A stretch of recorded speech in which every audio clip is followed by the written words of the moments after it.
वर्षमा खोलो पनि फर्कन्छ भनेर फेरि 12 वर्षमा खोलो फर्किएको छ।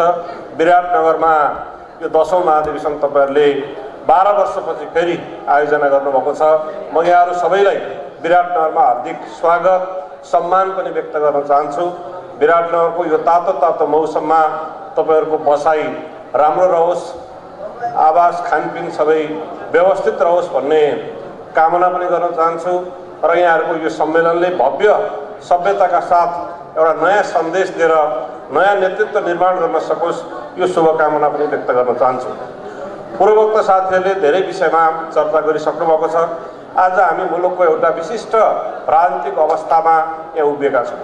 सिङ्गो मुलुकको ध्यान एउटा नयाँ खालका राजनीतिक घटनाक्रमहरूतिर केन्द्रित भएको छ।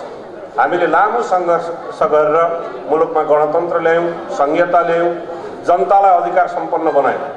नेपाली जनतालाई राज्य सत्ताका सम्पूर्ण अधिकारहरू अन्तर्निहित भएको एउटा नयाँ राजनीतिक प्रणाली, गणतन्त्रात्मक राज्य प्रणाली हाम्रो मुलुकमा हामीले ल्यायौँ र यो गणतन्त्रको छोटो अभ्यासमै यही व्यवस्थामाथि प्रश्न उठाएर केही पुरातनवादी शक्तिहरू टाउको उठाउने प्रयत्न गरिरहेका छन्। यस्तो एउटा नयाँ राजनीतिक सङ्कटको बेलामा प्रेस चौतारीको यो राष्ट्रिय महाधिवेशन विराटनगर जस्तो एउटा राजनीतिक नगरीमा हुन लागिरहेको छ। यस अर्थमा यो सम्मेलनले सबैको ध्यान खिचेको छ। यो सम्मेलनले नेपालको राष्ट्रिय राजनीतिमा एउटा नयाँ सन्देश दिन पनि आवश्यक छ। नेपाली पत्रकारहरू जसरी निरङ्कुशताको विरुद्धमा लडे, जसरी राजतन्त्रको विरुद्धमा लडे, संहिता र गणतन्त्रको पक्षमा आन्दोलनको अगुवाई र नेतृत्व गरे, यो व्यवस्थामाथि प्रश्न उठिरहँदा यो व्यवस्थाको सुदृढीकरणका लागि सिङ्गो प्रेस जगत अब कसरी अगाडि बढ्छ, प्रेस जगतले कसरी जनतालाई नयाँ ढङ्गले एवारनेस गर्छ, जनतालाई नयाँ ढङ्गले प्रतिगमनको विरुद्धमा, प्रतिगमनकारीहरूको विरुद्धमा कसरी सङ्गठन र गोलबद्ध गर्छ र एउटा जनतामा नयाँ खालको उत्साह कसरी दिन सक्छ भन्ने कुरा नजिकबाट सबै नेपाली जनताले जो गणतन्त्रको पक्षमा छन्, जो संहिताको पक्षमा छन्, निहालिरहेका छन्। यस विषयमा पनि यो प्रेस चौतारीको यो राष्ट्रिय महाधिवेशन गम्भीर बन्नेछ र नयाँ खालको एउटा राजनीतिक सन्देश यो सम्मेलनले दिनेछ भन्ने मैले अपेक्षा गरेको छु, विश्वास गरेको छु। नेकपा एमाले यो मुलुकको राष्ट्रिय राजनीतिको केन्द्र भागमा छ। नेपालको लोकतन्त्रको, गणतन्त्रको एउटा मुलुकमा स्थापना गर्ने सबैभन्दा अगुवा राजनीतिक शक्तिको रूपमा यो मुलुकमा नेकपा एमाले छ। नेकपा एमाले त्यो ऐतिहासिक जिम्मेवारी पुरा गरेर अहिले यो मुलुकको राष्ट्रिय राजनीतिको केन्द्र भागमा रहेर नेपाली जनतालाई अगुवाई गरिरहेको छ, नेतृत्व गरिरहेको छ र एउटा राष्ट्रिय शक्तिको रूपमा स्थापित छ। सरकारको नेतृत्व आज एमाले गरेको छ, हाम्रो नेतृत्वले गरेको छ। यस अर्थमा पनि नेपालको एउटा राजनीतिलाई सही ढङ्गले ड्राइभ गर्ने, नेतृत्व गर्ने, यी सबै प्रश्नहरूलाई एकमुष्ट समाधान दिने कुराको अगुवाई र नेतृत्व आज एमाले गरेको छ। प्रेस चौतारी नेपाल एमालेसँगै आबद्ध रहेको एउटा जनसङ्गठन भएको हैसियतले पनि एमालेका ती नीति कार्यक्रमहरूलाई, विचारहरूलाई, सिद्धान्तहरूलाई पत्रकारिताको क्षेत्रमा स्थापित गर्दै सिङ्गो मुलुकलाई एउटा नयाँ सन्देश दिने जिम्मेवारी पनि हाम्रो छ।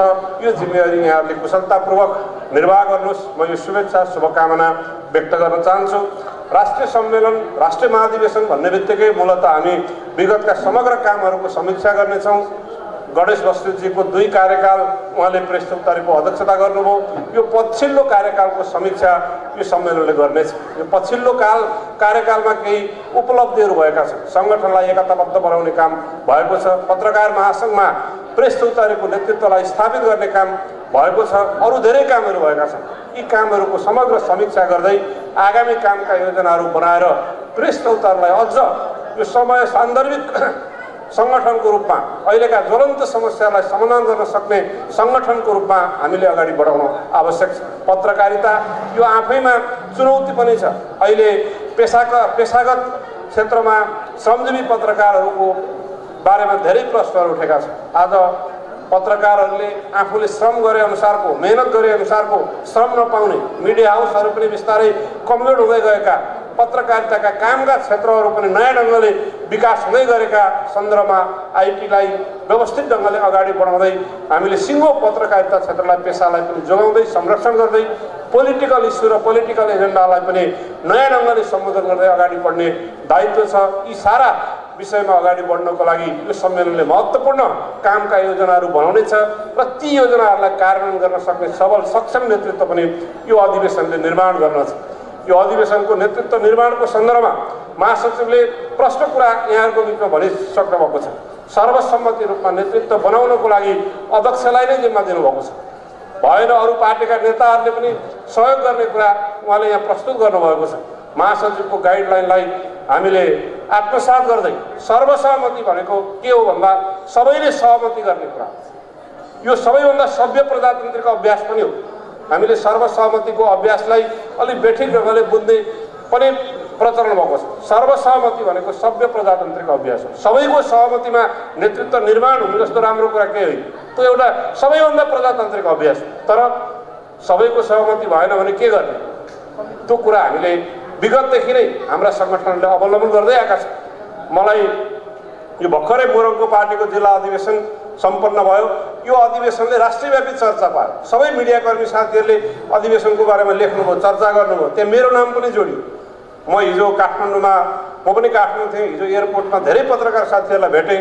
ल हामी त विराटनगर जाँदैछौँ, प्रेस चौतारीको सम्मेलन छ, नेतृत्व निर्माणमा त विराटनगरमै गएपछि त्यहाँ त एउटा प्रक्रियामा जान पाइएला नि, प्रतिस्पर्धा होला नि, विराटनगर है दाइ भनेर मलाई धेरै साथीहरूले भन्नुभयो। प्लेनमा पनि कतिपय साथीहरू सँगै आउनुभयो, चर्चा गर्नुभयो। यहाँ आएपछि धेरैले मलाई फोन गर्नुभएको छ। म यहाँलाई के आग्रह गर्न चाहन्छु भने यो प्रतिस्पर्धा निर्वाचन भनेको कुरो बिरालो बाँधे जस्तो होइन।